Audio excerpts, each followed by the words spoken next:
अस्सलामुअलैकुम वरहमतुल्लाहि वबरकातुहू। अज़ीज़ साथियों, आज फिर मैं क्लास 12 की कहकशां किताब से चैप्टर नंबर 6 लेकर हाजिर हुआ हूँ। अगर आपने पहले के बाकी वीडियो को नहीं देखा है तो आप उसको ज़रूर देखें, उसका लिंक डिस्क्रिप्शन में मौजूद है, आप वहाँ जाकर ज़रूर देख लें।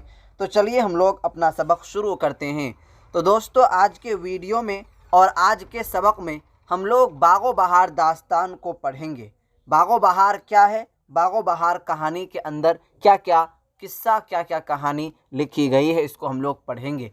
साथियों, मैं आपको ये बात पहले बतला दूं कि यह बागो बहार जो है एक दास्तान है। इसके राइटर, इसके लेखक का नाम मीर अमन देहलवी है। इसलिए हम लोग सबसे पहले दास्तान के बारे में पढ़ेंगे कि दास्तान क्या है, दास्तान के अंदर क्या क्या बातें बताई जाती हैं। उसके बाद हम लोग मीर अमन देहलवी के हालात के बारे में जानेंगे कि उनकी पैदाइश कब हुई, उनकी वफ़ात कब हुई, आखिर वो बागो बहार दास्तान को कब लिखा। उसके बाद बागो बहार कहानी, बागो बहार दास्तान के खुलासा को पढ़ेंगे और सबसे आखिर में इस चैप्टर के मुख्तसर तरीन सवालात को हल करेंगे। इसलिए आपसे गुजारिश है, आपसे अपील है कि आप हमारे साथ बने रहें और आपके दोस्त अहबाब में से जो भी क्लास 12 में हो तो उसको इस सीरीज़ के साथ ज़रूर जोड़ने की कोशिश करें। तो चलिए हम लोग अपना सबक शुरू करते हैं। तो सबसे पहले हम लोग दास्तान की तारीफ़ को पढ़ेंगे कि दास्तान किसे कहते हैं। दास्तान वो तवील कहानी है जिसमें झूठी कहानी या मनगढ़ंत कहानी लिखी जाती है तो उसको दास्तान कहते हैं। दास्तान का जो है आम तौर से हकीकत से, रियलिटी से उनका कोई ताल्लुक़ नहीं होता है। उनमें उस कहानी में झूठी कहानी होती है, मनगढ़ंत कहानी होती है, अपने तरफ से वो कहानी बना करके उसको पेश करते हैं, तो ऐसी ही कहानी को दास्तान कहते हैं। आज जो हम लोग जिस कहानी को पढ़ेंगे, जिस दास्तान को पढ़ेंगे, ये भी जिन्नात के बारे में है। तो ये इसका जो है हकीकत से कोई ताल्लुक़ नहीं है। तो दास्तान के अंदर क्या होता है, दास्तान के अंदर ये होता है कि उसमें कोई सच्चाई नहीं होती है, हकीकत नहीं होती है, बल्कि झूठी बात उसमें बताई जाती है। अब हम लोग जो है मीर अमन देहलवी के बारे में पढ़ेंगे कि मीर अमन देहलवी कौन है, उनकी पैदाइश कब हुई है, उनकी वफ़ात कब हुई है और वो बागो बहार को कब लिखा, कैसे लिखा, किसकी फरमाइश पर लिखा। बागो बहार दास्तान का मुसन्निफ़ मीर अमन देहलवी है। बागो बहार दास्तान का मुसन्निफ़ का नाम क्या है, मीर अमन देहलवी है। मुसन्निफ़ किसे कहते हैं, मुसन्निफ़ कहते हैं लेखक को, किस्सा को, कहानी को लिखने वाले को मुसन्निफ़ कहते हैं। मीर अमन देहलवी की पैदाइश 1732 ईस्वी को दिल्ली में हुई। मीर अमन देहलवी की पैदाइश 1732 ईस्वी को दिल्ली में हुई। यहाँ सवाल दो तरह से हो सकता है। पहला सवाल और पहली बात हमें ये याद रखनी है कि मीर अमन देहलवी की पैदाइश कब हुई, कौन से साल में उनकी पैदाइश हुई। तो इसका जवाब होगा 1732 ईस्वी में मीर अमन देहलवी की पैदाइश हुई। और कहाँ पर उनकी पैदाइश हुई, तो जवाब होगा दिल्ली में उनकी पैदाइश हुई। मीर अमन देहलवी की वफ़ात 1808 ईस्वी में कलकत्ता में हुई। मीर अमन देहलवी की वफ़ात कब हुई, 1808 ईस्वी में उनकी वफ़ात हुई। लेकिन कहाँ उनकी वफ़ात हुई, तो जवाब होगा कलकत्ता में उनकी वफ़ात हुई है। मीर अमन देहलवी का असल नाम मीर अमन है। उनका असल नाम क्या है, मीर अमन है। और तखल्लुस क्या है, लुत्फ़ है। तखल्लुस क्या है, लुत्फ़ है। आपको पता होगा, आपको मालूम होगा कि इंसान का जो नाम होता है ना, वो कई तरह का होता है। कभी खिताब का नाम होता है, कभी तखल्लुस का नाम होता है, कभी जो है लक़ब का नाम होता है। तो तखल्लुस किसे कहते हैं, आपको मालूम होना चाहिए कि तखल्लुस कहते हैं कि शायर का छोटा सा नाम को तखल्लुस कहते हैं। हर शायर जो भी शेर लिखता है तो वो जो है शेर के आखिर में जो लाइन होती है, उस लाइन के अंदर अपना नाम ज़रूर पेश करता है। उसकी मैं एक मिसाल आपको देना चाहता हूँ। दरख्शां किताब के अंदर क्लास 10 के अंदर जो किताबें हैं उसका नाम दरख्शां है। उसमें जो सबसे पहला जो है जो चैप्टर है वो हमद है। उसको लिखने वाले का नाम क्या है, शबनम कमाली है। तो वो जो है सबसे आखिर लाइन में ये शेर लिखा है कि शबनमे बेनवा को भी दे दे उरूजे बंदगी, शबनमे बेनवा को भी उरूजे दे दे उरूजे बंदगी, फ़िक्र तलब की राह में आज ये पायमाल है। तो शबनम कमाली का असल नाम, पूरा नाम शबनम कमाली है, लेकिन वहाँ सिर्फ़ और सिर्फ शबनम लिखा, तो ऐसे ही नाम को क्या कहते हैं, ऐसे ही नाम को तखल्लुस कहते हैं। तो तखल्लुस कहते हैं कि शायर के छोटे से नाम को तखल्लुस कहते हैं। मीर अमन की मुलाकात, मीर अमन की मुलाकात मुंशी मीर बहादुर अली हुसैनी ने डॉक्टर जॉन गिलक्रिस्ट से करवाई और फोर्ट विलियम कॉलेज से वाबस्ता करवाया।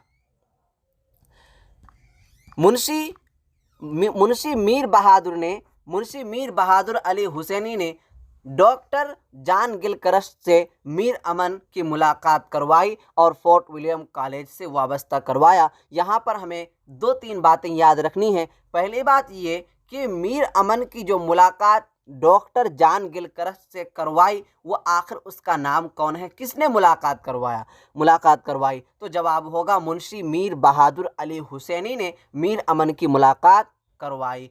और मीर अमन से वाबस्ता कौन करवाया? फोर्ट विलियम कॉलेज से। तो इसका जवाब होगा मुंशी मीर बहादुर अली हुसैनी ने फोर्ट विलियम कॉलेज से वाबस्ता करवाया।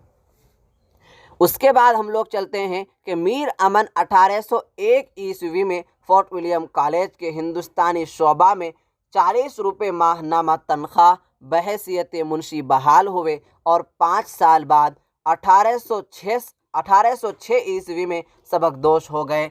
तो मीर अमन फोर्ट विलियम कॉलेज के हिंदुस्तानी जो शोबा चल रहा था, वहाँ पर 1801 ईस्वी में 40 रुपये माहनामा, 40 रुपये मंथली के तौर पर मुंशी की हैसियत से बहाल हुए। कब बहाल हुए?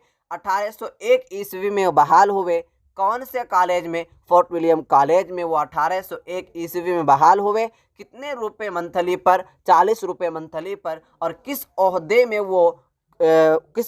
वो बहाल हुए? तो जवाब होगा बहैसियत मुंशी की हैसियत से वो बहाल हुए और 5 साल बाद जो है 1806 ईस्वी में वो सबकदोश हो गए। मीर अमन कुल 2 किताबें फोर्ट विलियम कॉलेज में दौरान मुलाजमत लिखे थे। मीर अमन कुल 2 किताबें फोर्ट विलियम कॉलेज में दौरान मुलाजमत लिखे थे। नंबर 1 का नाम है बागो बहार, नंबर 2 का नाम है गंज खूबी। नंबर 1 का नाम क्या है? बागो बहार, नंबर 2 का नाम है गंज खूबी। बागो बहार 1801 ईस्वी में जो फ़ारसी किताब क़िस्सा-ए चहार दरवेश का उर्दू तर्जमा है, और ये किताब डॉक्टर जॉन गिलक्रिस्ट की फरमाइश पर लिखे थे। देखिए, एक किताब थी, उसका नाम था क़िस्सा-ए चहार दरवेश। ये फ़ारसी की किताब थी, एक फ़ारसी की किताब थी जिसका नाम था क़िस्सा-ए चहार दरवेश। ये फ़ारसी की किताब थी, लेकिन बहुत अहमियत वाली किताब थी, बहुत अच्छी किताब थी। तो फ़ारसी हर एक लोग नहीं जानते थे। तो डॉक्टर जॉन गिलक्रिस्ट ने मीर अमन देहलवी से कहा कि आप इसका उर्दू तर्जमा करके एक किताब लिखिए। तो मीर अमन देहलवी ने 1801 ईस्वी में क़िस्सा-ए चहार दरवेश जो फ़ारसी किताब थी, इसको उर्दू तर्जमा में लेकर के आए और ये किताब लिखे।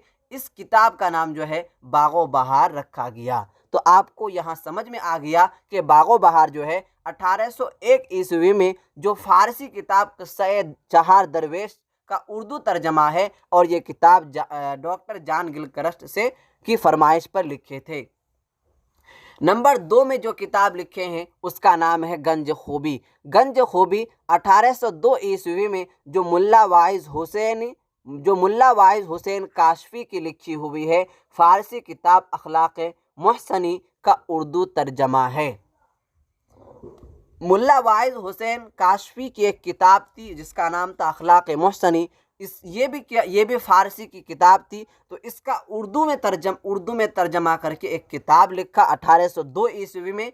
उस किताब का नाम गंज खूबी रख दिया गया। हमें यहाँ पर 2 बातें याद रखनी है कि मीर अमन देहलवी ने दो जो किताब लिखा है, पहली किताब का नाम क्या है बागो बहार और दूसरी किताब का नाम क्या है गंज खूबी। पहली किताब यानी बागो बहार को कब लिखा? 1801 ईस्वी में लिखना शुरू किया, लेकिन ये लिखकर शाये कब हुआ, छपा कब? 1804 ईस्वी में ये बागो बहार छपा। और दूसरी किताब जो है गंज खूबी ये 1802 ईस्वी में ये शाये हो गया। 1802 ईस्वी में फोर्ट विलियम कॉलेज के तरफ से बागो बहार के लिखने पर 500 रुपये इनाम मिला। मीर अमन देहलवी को 1802 ईस्वी में फोर्ट विलियम कॉलेज की तरफ से बागो बहार के लिखने पर 500 रुपये इनाम मिला। आपको ये याद रखना है कि मीर अमन देहलवी को बागो बहार किताब लिखने पर कितने रुपए इनाम मिले, तो जवाब होगा 500 रुपये उनको इनाम मिले। यहाँ तक हम लोगों ने मीर अमन देहलवी के बारे में हम लोग पढ़ लिया। अब यहाँ से हम लोग इस चैप्टर के खुलासा को पढ़ेंगे। ये जो बागो बहार है, बागो बहार जो एक दास्तान है, इसके खुलासा को पढ़ेंगे। तो चलिए इसके खुलासा की तरफ हम लोग बढ़ते हैं। एक बादशाह था, जब वो मरने के करीब हुआ तो उनके बेटे इस लायक नहीं थे कि उसे बादशाह बनाया जाए, तो बादशाह ने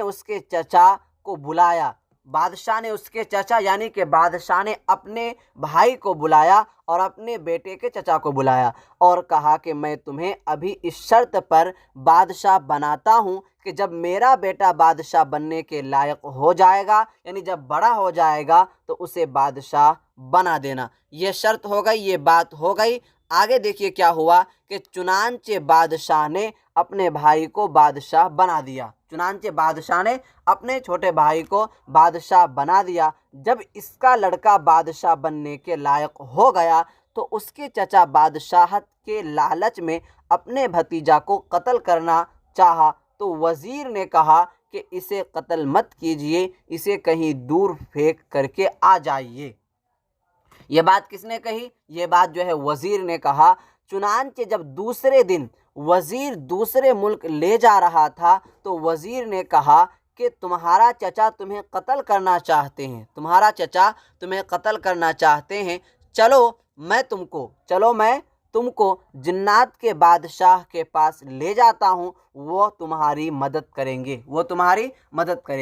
जब जिन्नात के बादशाह के पास पहुँचा और ये सारी बातें बताईं तो जिन्नात के बादशाह ने कहा कि एक शर्त पर मैं तुम्हारी मदद करूँगा, वो ये कि एक खूबसूरत लड़की की तस्वीर दिया। कौन? ये जिन्नाती बादशाह। और कहा कि अगर तुम इस लड़की को ढूंढ कर लाओगे तो मैं तुम्हारी मदद करूँगा। चुनांचे उस लड़की को ढूंढते ढूंढते 7 साल हो गए। 7 साल के बाद दूसरे मुल्क में आया तो उसे एक हिंदुस्तानी अंधा फ़कीर मिला, तो उसे एक अशरफी भीख में दिया। देखते ही देखते ये फ़कीर एक आलीशान घर पर पहुंच गया, तो ये देखा कि यह फ़कीर होकर एक आलीशान घर पर जा रहा है, तो उसका पीछा करते करते उसके घर पहुंचा तो देखते हैं कि उस घर से वही खूबसूरत लड़की एक कमरे से निकल कर आई जिसकी वो तलाश कर रहा था। तो सारी बातें अंधा फ़कीर को बतलाया तो अंधा फ़कीर ने कहा कि मैं बहुत परेशान हूँ, इसलिए कि इसे एक बादशाह शादी करना चाहता है। ये एक खुलासा है, ये बागो बहार दास्तान का खुलासा है जिसको मैंने आपको समझाया। वो खुलासा ये है कि एक बादशाह था और बादशाह की यह आदत होती थी कि जब वो बादशाह बूढ़ा हो जाता था तो अपने बेटे को बादशाह बनाना चाहता था, लेकिन वह बादशाह जब बूढ़ा हो गया, वो मरने के करीब हो गया, तो उनका बेटा बहुत छोटा था। नतीजा ये हुआ कि उनको बादशाह नहीं बनाया और अपने भाई को यानी कि अपने बेटे के चचा को बादशाह बना दिया, इस शर्त पर कि जब मेरा बेटा बड़ा हो जाएगा तो तुम उनको बादशाह बना देना। जब इसका बेटा बादशाह बनने के लायक हो गया तो उसका चचा ये चाहा कि भाई ये इसको अगर बादशाह बना दिया जाए तो फिर मेरी इज़्ज़त ख़त्म हो जाएगी। चुनांचे उसके चचा ने इसको कत्ल करना चाहा, तो वज़ीर ने कहा कि इसको कत्ल मत कीजिए, इसको दूसरे मुल्क में फेंक करके आ जाइए। जब दूसरे दिन जो है ये जो वज़ीर थे इसको फेंकने जा रहे थे दूसरे मुल्क में, तो इस फ़कीर को रहम आ गया कि भाई इसको कत्ल कर देगा, इसको दूसरे मुल्क में हम जा कर के फेंक देंगे। तो उसने कहा उस वज़ीर ने कि तुमको जो है एक जन्नाती बादशाह के पास ले जाता हूँ, वो तुम्हारी मदद करेंगे। जब ये दोनों जन्नात के बादशाह के पास गए तो जन्नात के बादशाह को ये सारी बातें बताईं, तो उसने कहा कि मैं एक शर्त पर तुम्हारी मदद करूँगा, अगर तुम एक फ़ोटो दिया, एक लड़की की तस्वीर दिया, अगर इस लड़की को ढूंढ करके तुम लेकर के आ जाओगे तो मैं तुम्हारी मदद करूंगा, अगर नहीं लाओगे तो कोई बात नहीं। तो ये ढूंढते ढूंढते रहे 7 साल हो गया। 7 साल के बाद एक अंधा फ़कीर, एक हिंदुस्तानी अंधा फ़कीर की इससे मुलाकात हुई और एक अशरफी भीख में दिया। एक अशरफी जैसे ही वो भीख दिया तो वो अंधा फ़कीर एक आलिशान घर की तरफ चला गया। तो ये दोनों सोचने लगे कि एक फ़कीर होकर के एक आलिशान घर पर जा रहा है, तो ये पीछा करते उस घर पर पहुंचा। जैसे ही घर पर पहुंचा तो जिस लड़की की वो लोग तलाश कर रहा था, तो वो देखते हैं कि एक कमरा से, एक रूम से जो है वो लड़की निकली। तो ये अंधा फ़कीर को ये दोनों आदमी बताया कि ये कौन है, इसके बारे में सारी बातें बताया। तो वो अंधा फ़कीर ने ये कहा कि मैं बहुत परेशान हूँ, इसलिए कि इसे एक बादशाह शादी करना चाहता है। ये जो किस्सा है, ये किस्सा यहीं तक ख़त्म हो जाता है। तो हम आपसे ये सवाल करते हैं, क्या ये किस्सा, क्या ये कहानी सच है? नहीं, इसका जो है सच से कोई ताल्लुक़ नहीं है। और इससे हमें क्या सबक मिलता है? सबक ये मिलता है कि ओहदा बहुत लालची चीज़ है। ओहदे के लिए लोग अपने भाई को कत्ल करने के लिए तैयार हो जाते हैं और भूल जाते हैं कि मेरे बड़े भाई या मेरे अब्बू या मेरे दादा या मेरे चाचा का मेरे ऊपर कितने एहसानात हैं। ये सारी चीज़ें भूल जाता है जब ओहदे की बात आती है। तो यहाँ तक हम लोगों ने जो है इस चैप्टर के खुलासा को पढ़ लिया। अब सबसे आखिर में हम लोग इस चैप्टर के मुख्तसर तरीन सवालात को पढ़ेंगे, जिसमें सवाल नंबर 1 में ये पूछा जा रहा है, बागो बहार का ताल्लुक़ किस सिन्फ से है? तो जवाब होगा दास्तान से है। सवाल नंबर 2 में ये पूछा जा रहा है, बागो बहार किसकी तसनीफ़ है, यानी किसकी लिखी हुई है? तो जवाब होगा मीर अमन देहलवी की बागो बहार लिखी हुई है। सवाल नंबर 3 में पूछा जा रहा है, बागो बहार कहाँ लिखी गई? तो जवाब होगा फोर्ट विलियम कॉलेज में लिखी गई। सवाल नंबर 4 में पूछा जा रहा है, बागो बहार किस किताब का तर्जमा है? तो जवाब होगा बागो बहार क़िस्सा चहार दरवेश का उर्दू तर्जमा है। सवाल नंबर 5 में पूछा जा रहा है, बागो बहार की सन्ने इशाअत बताइए। बागो बहार की सन्ने इशाअत बताइए, यानी बागो बहार को कौन से साल में छापा गया, इशाअत उनकी कब हुई? तो जवाब होगा सन्ने इशाअत 1804 है। इसको लिखना शुरू किया 1801 में, लेकिन ये छप कर तैयार हुआ 1804 में। सवाल नंबर 6 में पूछा जा रहा है, बागो बहार पर मुसन्निफ़ को कितने रुपए इनाम मिला? तो जवाब होगा 500 रुपये मुसन्निफ़ को, राइटर को इनाम मिला। सवाल नंबर 7 में ये पूछा जा रहा है, बागो बहार में कितने दरवेशों के वाक़यात को बयान किया गया है? तो जवाब होगा 4 दरवेशों के वाक़यात को बयान किया गया है। सवाल नंबर 8 में पूछा जा रहा है, किसकी ख्वाहिश पर मीर अमन ने बागो बहार जैसी किताब का तर्जमा किया? तो जवाब होगा डॉक्टर जॉन गिलक्रिस्ट की ख्वाहिश पर इन्होंने बागो बहार लिखा। सवाल नंबर 9 में पूछा जा रहा है, इस इक़्तिबास में किन किन मुल्कों का जिक्र है? इस इक़्तिबास में यानी इस कहानी में, इस दास्तान में किन किन मुल्कों का जिक्र है? तो जवाब होगा चीन, माचीन और हिंदुस्तान का जिक्र है। सवाल नंबर 10 में पूछा जा रहा है, शाहज़ादा कौन? यानी वो बादशाह का बेटा शाहज़ादा अंधे फ़कीर को कितनी अशरफियाँ दिया? तो जवाब होगा 1 अशरफी दिया। सवाल नंबर 11 में पूछा जा रहा है, अंधे फ़कीर का ताल्लुक़ किस मुल्क से था? तो जवाब होगा अंधे फ़कीर का ताल्लुक़ हिंदुस्तान से था। यहाँ तक हम लोगों ने इस चैप्टर के सारी चीज़ों को हम लोग पढ़ लिया। सबसे पहले दास्तान की तारीफ़, उसके बाद मीर अमन देहलवी के हालात के बारे में, उसके बाद खुलासा और सबसे आखिर में इस चैप्टर के मुख्तसर तरीन सवालात। मैं उम्मीद करूँगा कि आज का सबक आप लोगों ने मुकम्मल तौर पर समझ लिया। कहीं भी दिक्कत हो, जहाँ भी दिक्कत हो, तो आप कमेंट बॉक्स में अपना सवाल ज़रूर लिखें। इंशाअल्लाह आपको आपके सवाल का जवाब बहुत जल्द दे दिया जाएगा। साथियों, 12वीं क्लास की उर्दू की मुकम्मल तैयारी के लिए हमारे यूट्यूब चैनल को सब्सक्राइब करें और रोज़ाना के सबक का PDF लेने के लिए नीचे दिए गए नंबर पर राब्ता करें